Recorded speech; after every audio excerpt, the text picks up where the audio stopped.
हे दोस्तों, कैसे हैं आप सब। उम्मीद करता हूँ भाई आप लोग अच्छे होंगे, बढ़िया होंगे। दोस्तों, आजादी के बाद से आज तक भारत में एक संकट जो लगातार बढ़ता ही जा रहा है वो है अनएम्प्लॉयमेंट यानी कि बेरोजगारी की समस्या। बचपन से लेकर बड़े होने तक हम इस समस्या के बारे में पढ़ते आए हैं। आज तक न जाने कितनी सरकार भारत में बन चुकी है, लेकिन अनएम्प्लॉयमेंट एक ऐसी समस्या है जिसका समाधान आज तक नहीं मिल पाया है। लेकिन आखिर भारत में अनएम्प्लॉयमेंट रेट लगातार क्यों बढ़ता जा रहा है। भारत में आज इतने यूनिकॉर्न बिजनेस स्टैब्लिश हो रहे हैं, भारत की GDP ग्रोथ भी लगातार बढ़ रही है, लेकिन फिर भी अनएम्प्लॉयमेंट की समस्या दूर नहीं हो रही। भारत में लोग काम करना चाहते हैं, कंपनियां ढेरों वैकेंसी भी निकालती हैं, लेकिन इसके बावजूद क्या वजह है कि करोड़ों लोग भारत में आज भी बेरोजगार घूम रहे हैं। एक रिपोर्ट के अनुसार भारत में बहुत सारे युवा तो ऐसे हैं जिन्होंने नौकरी की तलाश करना ही छोड़ दिया है। आज की इस वीडियो में हम अनएम्प्लॉयमेंट क्राइसिस इन इंडिया के बारे में विस्तार से बात करेंगे और जानेंगे कि आखिर ये समस्या कितनी ज्यादा गंभीर है। तो चलिए बिना देरी के शुरू करते हैं आज की वीडियो। दोस्तों, भारत एक युवा आबादी वाला देश है और देश की 50% आबादी 25 साल से कम उम्र की है। तो वहीं देश में 90 करोड़ की वर्क फोर्स मौजूद है। हम आपको बता दें कि वर्क फोर्स में वो लोग शामिल होते हैं जो काम कर रहे हैं या काम करना चाहते हैं। और वर्क स्पेस के मामले में भारत दुनिया में पहले नंबर पर आता है। लेकिन इतनी बड़ी जनसंख्या को रोजगार उपलब्ध कराना बिल्कुल भी आसान काम नहीं है। इकोनॉमिस्ट्स का मानना है कि अनएम्प्लॉयमेंट की समस्या भारत के लिए कोविड-19 से भी गंभीर समस्या है। साल 2019 की एक रिपोर्ट के अनुसार भारत में 3 करोड़ लोग बेरोजगार थे और कोरोना काल में इस संख्या में 1 करोड़ से भी ज्यादा की वृद्धि दर्ज की गई। इतना ही नहीं, कोरोना के दौरान लोगों ने सैलरी कट की समस्या भी झेली है और न जाने कितने ही बिजनेस पर ताला लग गया। इन सभी चीजों ने अनएम्प्लॉयमेंट रेट को बढ़ाने का काम किया है। आज भारत में अनएम्प्लॉयमेंट रेट 7.8% है। सबसे ज्यादा बेरोजगारी हरियाणा में देखने को मिलती है। इस राज्य के लगभग 34.5% युवा बेरोजगार हैं और नौकरी की तलाश में है। तो वहीं 28.5% बेरोजगारी दर के साथ राजस्थान इस सूची में दूसरे नंबर पर आता है। मैककिनी ग्लोबल इंस्टीट्यूट की रिपोर्ट के मुताबिक साल 2030 तक अगर भारत को बेरोजगारी की समस्या से निजात पाना है तो देश में 90 मिलियन नौकरी के अवसर पैदा करने होंगे। और वर्तमान हालातों को देखते हुए ये बिल्कुल भी आसान काम नहीं है। आज हमारे देश की कुल आबादी में 49% संख्या महिलाओं की है, लेकिन GDP में महिलाओं का योगदान सिर्फ 18% है। महिलाओं के GDP में कम योगदान से देश की तरक्की में फर्क पड़ता है। हमारे पड़ोसी मुल्क बांग्लादेश जैसे देश में महिलाएं अपने देश की अर्थव्यवस्था में 95% का योगदान दे रही हैं। आप शायद सोच रहे होंगे दोस्तों, जो काम महिलाएं करेंगी वो काम पुरुष कर रहे हैं तो इससे GDP में क्या फर्क पड़ेगा। लेकिन हर किसी का देखिए अपना एक अलग ही काम होता है। मान लीजिए किसी परिवार में 5 लोग हैं और उनमें से सिर्फ एक पुरुष कमाने वाला है, तो अकेले पुरुष पर खर्चे का बोझ पड़ेगा और परिवार में आमदनी भी कम होगी। लेकिन साथ में अगर घर की एक महिला भी काम करना शुरू कर देगी तो परिवार में आमदनी बढ़ेगी। रहन सहन, लाइफस्टाइल से लेकर हर चीज बेहतर होगी। ठीक इसी प्रकार एक देश का हाल है।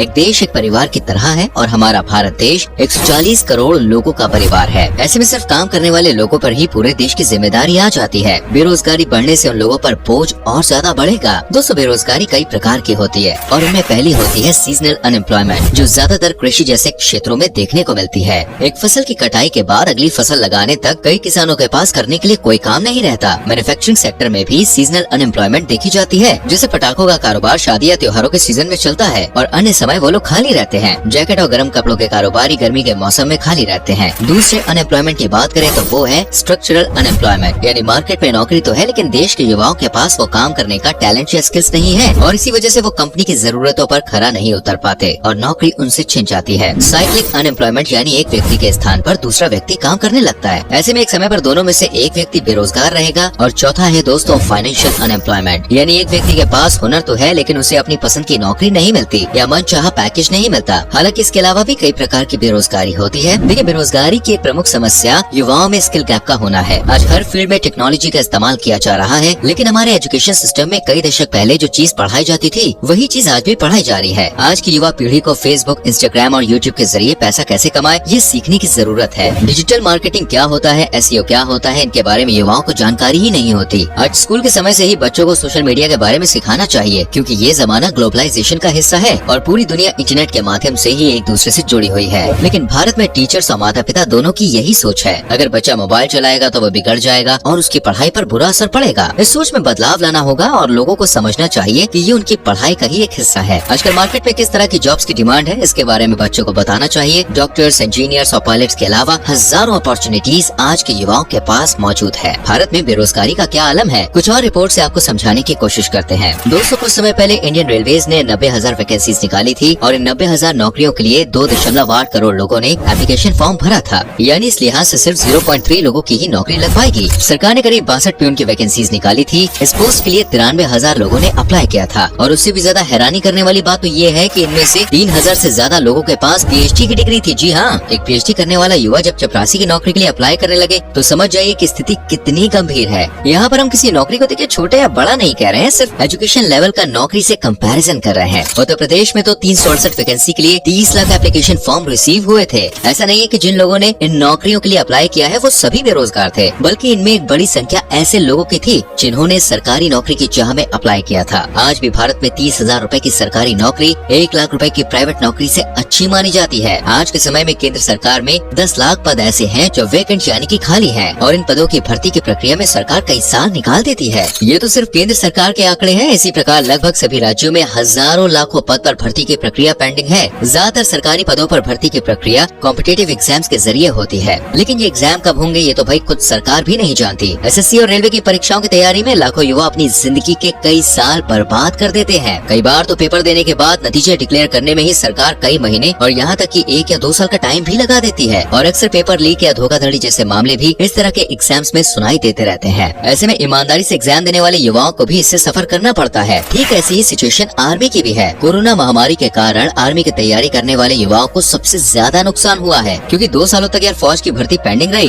और अब सरकार ने नई अग्निपथ स्कीम लॉन्च की है। ये स्कीम युवाओं के लिए फायदेमंद है या फिर नहीं है, इस पर हमने एक अलग से वीडियो बनाई है जो आप हमारे चैनल पर देख सकते हैं। आज भारत के लोग चीन का बॉयकॉट करने की बात तो करते हैं, लेकिन ये इतना आसान नहीं है दोस्तों। चीन का उत्पादन भारत से 10 गुना ज्यादा है। आज दुनिया के कई देश चीन के ऊपर निर्भर है। एप्पल जैसी कंपनी के ज्यादातर फोन चीन में ही बनाए जा रहे हैं, क्योंकि चीन की लेबर फोर्स काफी स्किल्ड और एफिशिएंट है। वहीं भारत के युवाओं में स्किल्स की भारी कमी देखी जा सकती है। हालांकि सरकार स्किल इंडिया और वोकेशनल कोर्स जैसे कई प्रोग्राम्स के जरिए युवाओं को ट्रेनिंग देने की कोशिश कर रही है, लेकिन इसके बावजूद देश के लाखों करोड़ों युवा ऐसे हैं जिन्हें अपना रिज्यूमे और CV बनाना भी ठीक से नहीं आता। अब ऐसे लोगों से किस तरह के काम की उम्मीद की जा सकती है, आप खुद ही सोच कर देखिए। भारत को चीन की तरह एक एक्सपोर्टर कंट्री के रूप में अपनी पहचान बनाने की जरूरत है, क्योंकि भारत जब अपना एक्सपोर्ट बढ़ाएगा तो गुड्स और सर्विस की डिमांड अपने आप बढ़ेगी, और इस डिमांड को फुलफिल करने के लिए लेबर और वर्क फोर्स की जरूरत तो होगी ही। ऐसे में युवाओं को रोजगार मिलेगा, देश की अर्थव्यवस्था मजबूत होगी और वैश्विक स्तर पर भारत की अलग पहचान बनेगी। बेरोजगारी सिर्फ एक समस्या नहीं है, बल्कि इसके कारण कई अन्य समस्याओं का जन्म होता है, जिनमें भुखमरी और गरीबी का नंबर सबसे पहले आता है। हालांकि भारत में सरकार कई ऐसी योजनाएं चलाती है जिससे भुखमरी के हालात पैदा नहीं हो पाते। कई प्रकार के भत्तों के जरिए लोगों को पैसा दिया जाता है। कोरोना काल से लेकर अब तक देश के 80 करोड़ लोगों को केंद्र सरकार की ओर से मुफ्त खाद्य सामग्री दी जा रही है, लेकिन इसी समस्या ने लोगों की आदत खराब कर दी है। आज देश की आबादी का एक बड़ा तबका ऐसा सोचने लगा है कि बिना कुछ किए ही उनकी जिंदगी आराम से कट रही है, क्योंकि सरकार हर महीने खाने के लिए सामान और खर्चे के लिए पैसा तो दे रही है। ऐसे में उन्हें काम करने की क्या जरूरत है।